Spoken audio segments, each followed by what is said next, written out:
10 times shots got real in WWE.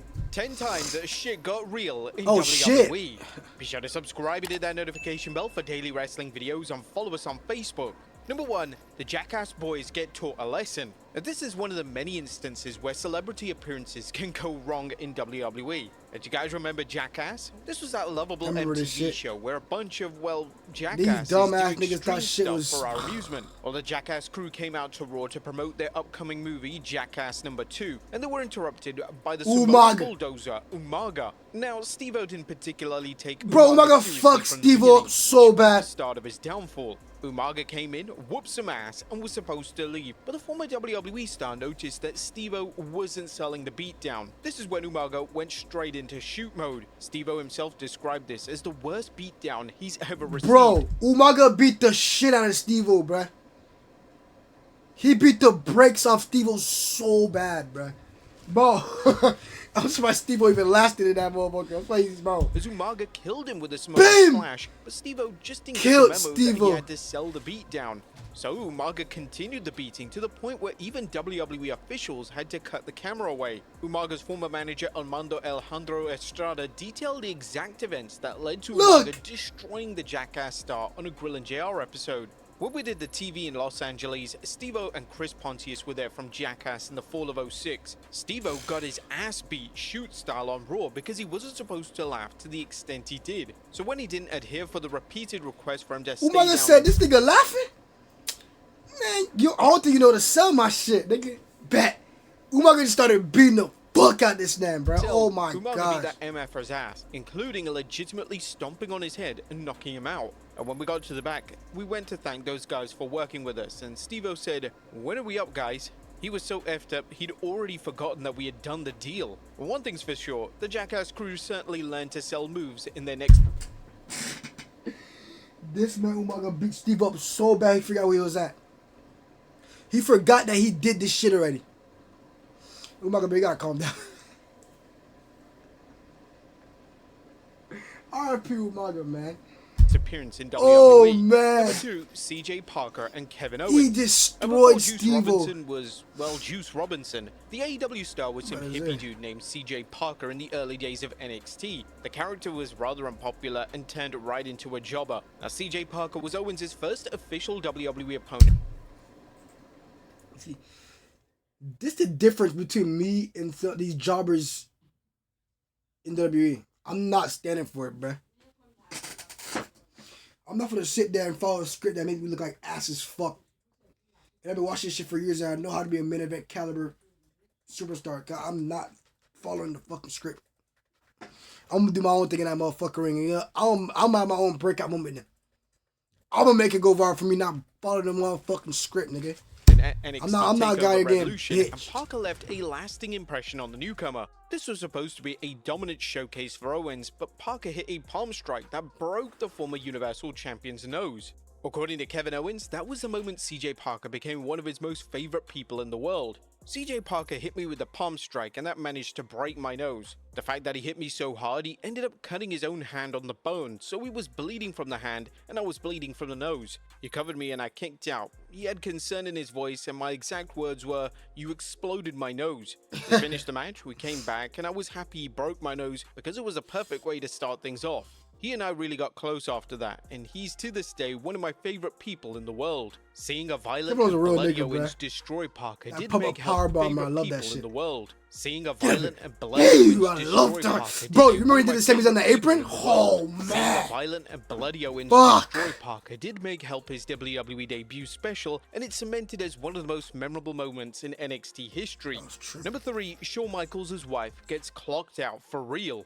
Shawn Michaels and Chris Jericho had the best feud of 2008. These two had an intense rivalry that got better every time they were in the ring in 2008. These two had an intense rivalry that got better every... Man, Shawn Michaels getting his ass fucking treesed. Man, you sure this not a... Look at the kid looking concerned in the crowd and shit, my nigga. Bro, this man is beating the fuck out of Shawn Michaels, bruh. Man, I here look like Ric Flair. Golly, bruh. One of the more memorable moments was Jericho punching Shawn's wife right in the mouth. Now on the surface, this seemed like a perfectly scripted moment captured on camera, but in reality, the former WWE star was never supposed to hit Rebecca. Okay, if there's one AI site builder What's she you doing in the need to ring? meet, it's this dope tech from Wix. Jericho revealed a shocking truth in his book, The Best in the World at What I Have No Idea, saying earlier in the night we'd gone over the whole scenario and I timed my punch to stop right before I made any contact with her. I've thrown thousands of working punches, as we call them, but this one was a little more important because it wasn't another train worker I was swinging at, it was Sean's wife we were talking about. In order to time it right, I told her not to move so I could judge the distance and throw the punch accordingly, even though Rebecca had been in WCW for a short... Hold on. Excuse me. I did the same thing to my dog. But we come this is the time I used to work at Black Rock. My homeboy. We got done off work. This man locks his keys in the car. So I start fucking around, bruh. I start throwing the like air hits. One of them actually connected. Boom! I'm like, oh my bad, but I had up. I'm like, I did not mean to do that, but you know he got a lot of revenge and shit, trying to boom me and my shit. Hey bitch, yeah. While working as Nitro Girl Whisper, she'd never wrestled or taken a bump as far as I knew, but that didn't matter because if I executed the punch perfectly, it was gonna look vicious. But I didn't execute it properly. Nah, you hit The her look hard. on my face Hit her in the wasn't shit. an act. I felt like the biggest piece of shit on the planet. I knew I was in trouble. I kept repeating over and over again, I'm so sorry, man, I'm so sorry. The doctors tended to Rebecca as Sean stared at me blankly like he wanted to kill me. Now thankfully, Michael's thirst for Jericho's blood ended when Rebecca played off the serious moment by asking Jericho if that's all he had. It's possible that Rebecca knew that her husband had murder on his Fuck! What are you talking about? So yeah, he fucked that lip up. Got that shit fucked up. mind and wanted to ease the tension backstage. Although Jericho punching Rebecca was a complete accident, the moment perfectly helped this slimy heel character and added an unforgettable Jericho moment too. to a nearly perfect feud. Number 4, the Cobra is real. Jake the Snake Roberts and the Macho Man Randy Savage had a high-profile feud that put the WWE audience on a complete roller coaster ride. However, the most infamous moment was their snake bite to the Macho Man. How do you fake a snake bite? Well, you can't. You have to have a real one. And this was a carefully planned segment that went off the rails because of the Macho Man himself. How? Well, it was because Jake was actually pissed at the WWE Hall of Famer. You see, the Macho Man wasn't happy about the stunt from the beginning. That's a natural reaction from any sane human being. The former WWE star confronted Jake backstage and questioned whether the snake had been devenomized. Jake assured Randy that it was, but the Macho Man didn't believe him. So Randy did what all wrestlers would do when they're about to be bitten by a snake, demand that Jake take a bite too. And begrudgingly, Jake took a bite from his own snake. Not just a quick bite, Jake had to wait 10 minutes so the poison could course through his veins. Randy ultimately deemed the stunt safe, but Jake was not a happy man about what he just did. Now before the segment was going to take place, Jake was still pissed about what the Macho Man made him do earlier and purposefully smacked the angry snake. And when that snake latched on, it wouldn't let go. The Macho Man's screams during this segment were legitimate, and Jake was trying his very best to get the snake to latch off. Finally, after a grueling number of minutes, it finally let go. This was a wild scene that forever lives in the minds of those who witnessed it, though we're pretty sure that the Macho Man tried to erase it from his memory once the moment was over. Number 5, scared of snakes no Braun and more. Brock at the Rumble. A beast versus a monster versus the monster among men? What could go wrong? Fucking Braun Strowman hit Brock Lesnar hard as shit. Braun Lesnar had to get the receipt. That was the build match between Kane and Braun Braun Strowman Lesnar and got Brock so Lesnar. mad. Strowman was at the height of his career and Vince McMahon was pushing him to be at the top. But the former WWE star realized that night that even a monster can be tamed. Now you see, Strowman got a little overzealous in his battle with Lesnar during the match. Fuck Lesnar up. Lesnar got so he. I bet. Strowman detailed the He exact fucked Braun moment. The Strowman up, Beast guy. I ain't gonna gave him lie. a reality check with his fist. Fuck Braun Strowman shit Strowman up. detailed the exact moment during his interview with Chris Van Fleet. I got a little overzealous with him, and he had to check me. And that's just, at the end of the day, it's two big dominant dudes out there going at it, and things happen. This ain't ballet. I stiffed him on accident with a knee, and he wasn't happy with it. So he clobbered me on the side of the head. And I like to think that I'm the only human on earth that's ever taken a right hand for Brock that didn't go night-night. I went 20 more minutes in the match. It didn't feel good. I mean, you see the slow motion. My skull moves, and then the skin catches up. Brock Lesnar is a former UFC the slow Shit. motion. My skull night. I went 20 more minutes in the match. Oh, It didn't feel good. shit. When you see the slow motion, my skull It moves. does, and then skin though. catches up. Bro, the man's Didn't feel skull good. literally When you moved see the first slow and then his motion, skin. go night. I Look. went 20 more minutes in the match. It didn't feel good. I mean, you see the slow motion. My skull moves and then the skin catches up.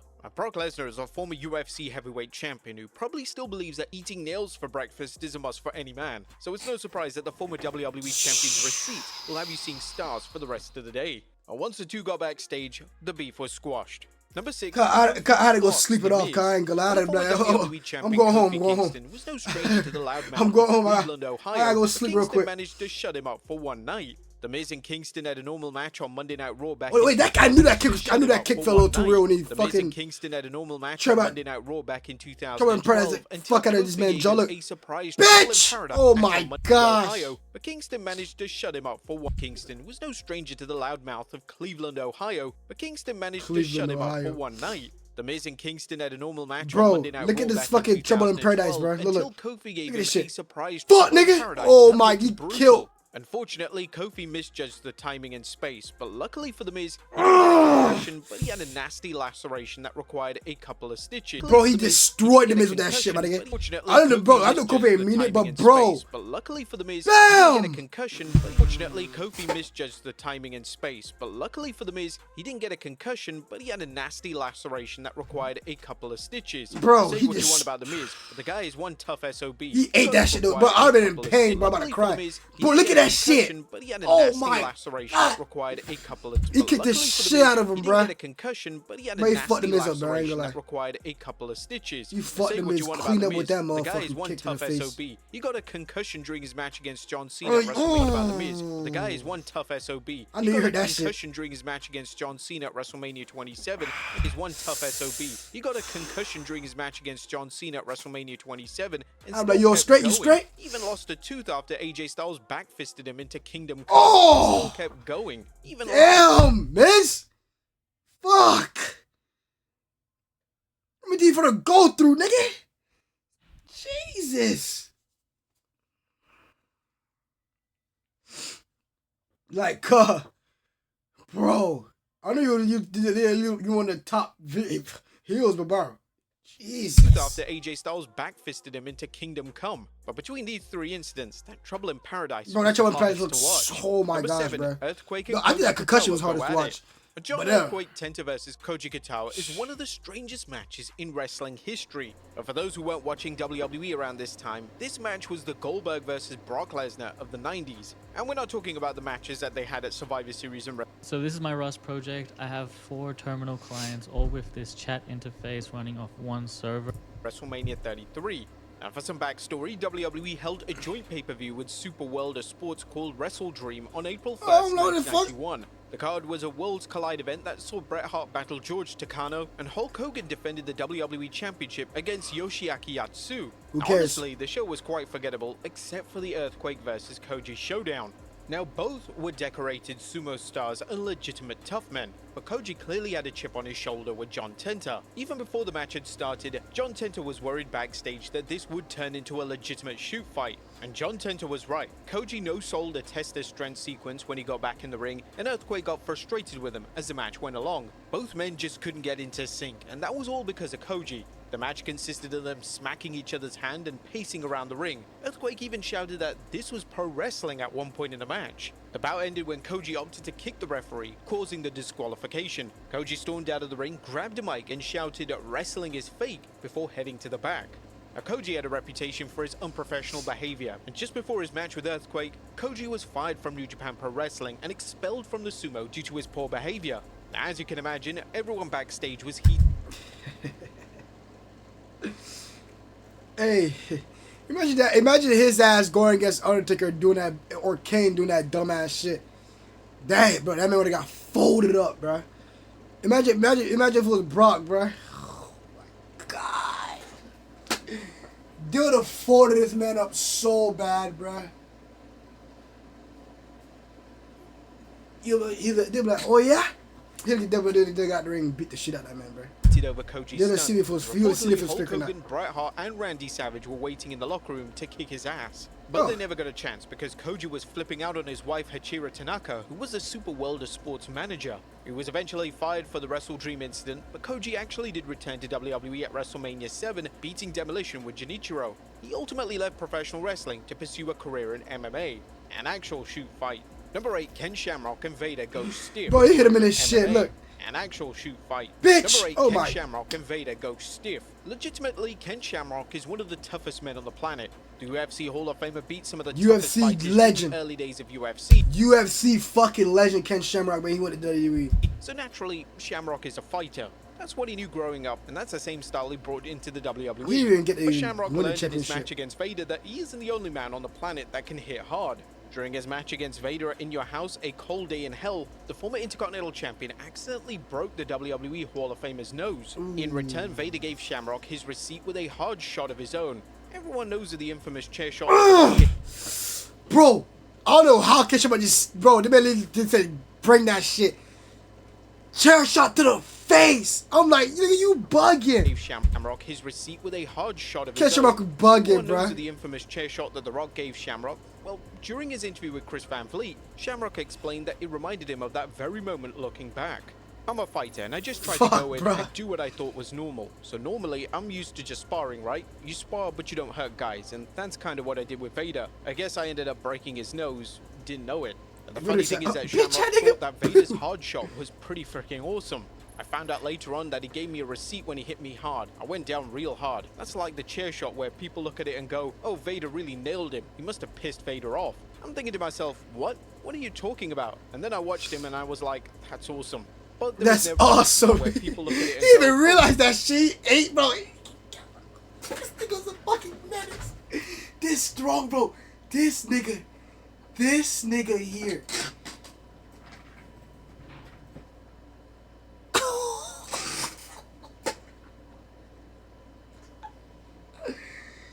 What?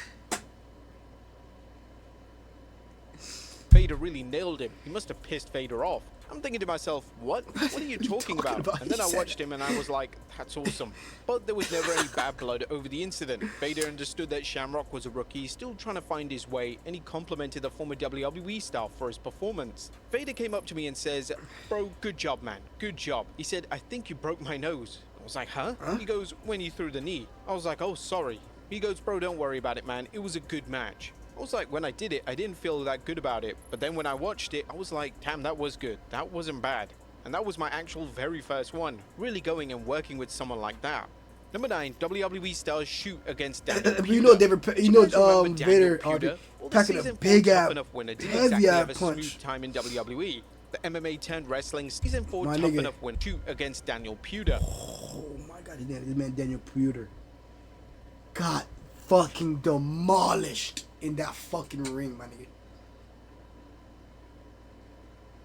Bro, oh my gosh, y'all need to understand. Let me play it, but I can see this shit. Don't you guys remember Bro. Daniel Puder? Well, the season 4 Tough Enough winner didn't exactly have a smooth time in WWE. The MMA turned wrestling star was infamous for his shoot fight with Kurt Angle on the 4th November 2004 episode of SmackDown. But that wasn't the reason Puder got his ass handed to him at the 2005 Rumble.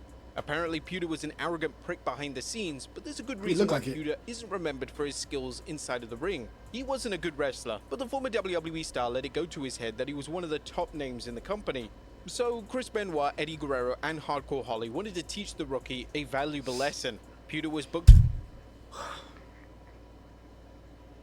My nigga, when Hardcore Holly got into that ring, my nigga,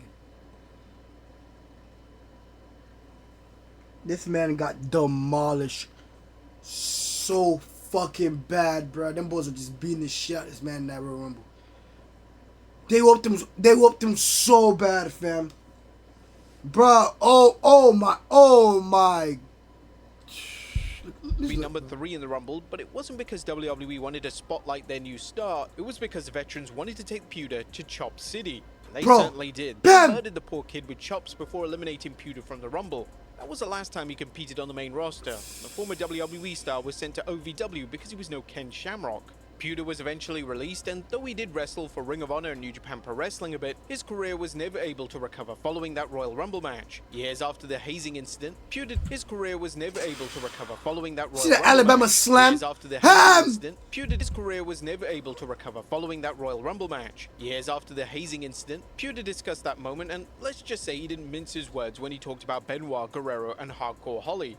Empower your students to be more authentic, Bro, impactful that dude writers got with fucked. Grammarly's comprehensive AI writing assistant.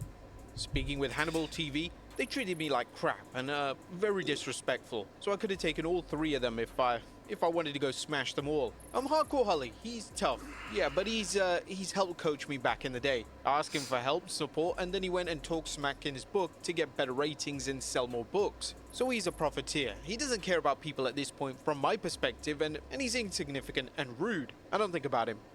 Eddie Guerrero and Chris Benoit, I thought they were nice guys. I liked Eddie, but you know, Everybody after liked that Eddie. happened, I thought both of them, you know, it is what it is. Like again, you know, look at who treats people good in this world, and look at people who treat like crap, and see what happens in their lives, and they create their own outcomes. Now, it sounds surprising that Pewter is bitter about the experience, but WWE was a different time during this era, where hazing of this nature was pretty common to the rookies. No, Captain, like, bro, they been doing that to rookies for, like, bro, you was the only one getting that treatment. Like, bro, you was not the only one getting that motherfucking ass BTA, nigga. Belt ties, nigga. In this case, it seemed like Benoit, Eddie, and Holly wanted to teach Pewter a lesson that remains one of the most talked about moments in Royal Rumble history. And number 10, Yokozuna's a legit bonsai. Now, if you talk to Bret Hart, then he'll tell you Yokozuna is one of the safest workers he shared the ring with. In fact, there were plenty of guys who would vouch for the Hall of Famer. However, one of those guys wouldn't be Daniel Dubiel. Who is this guy? Well, he's the jobber who got crushed by one of Yokozuna's bonsai drops. If you look at the footage, it seems that Yokozuna legitimately killed this man. Oh my! There have been rumors for years. Yokozuna, you are people, my nigga. God, I ain't gonna lie. Oh my God, I done got it, bro. I don't think I would have walked to the back. Maybe I would have crushed my chest. Fuck, bruh. Gosh, bruh. He fucked that man up. Nigga, is you okay? Yokozuna had two different bonsai drops. One for superstars like Bret Hart, Hulk Hogan, and Jim Duggan, meaning that the move was light as a feather when they took it, taking most of the impact on his legs before sitting down. But the other was for enhancement talent, where it legitimately seemed as if Yokozuna would hurt these guys. But for Dubiel taking the bonsai drop, he seemed especially brutal, and reportedly, that's because Yokozuna was pissed off with him. According to Bret Hart in his book, Dubiel disrespected Mr. Fuji backstage, and Yoko taught him a lesson in the ring. Former WCW star Crowbar recently spoke about the infamous bonsai drop and revealed that Dubiel was badly injured from the move. And this guy, Daniel Dubiel, he was injured badly. He never spoke up because he wanted to be asked back. This goes beyond a stiff shot receipt. He could have killed a guy. Your guy ain't gonna could have killed, bruh. All that pound landing on that nigga chest, my nigga. I'm trying to even cough for blood, my nigga. Oh my God, man, Yokozuna must, bro. Yokozuna destroyed that man, bruh. The God. culture backstage was vastly different in the 90s, and being stiff with a jobber was now the norm during this time. But there you have it, folks. 10 times shit got real in WWE.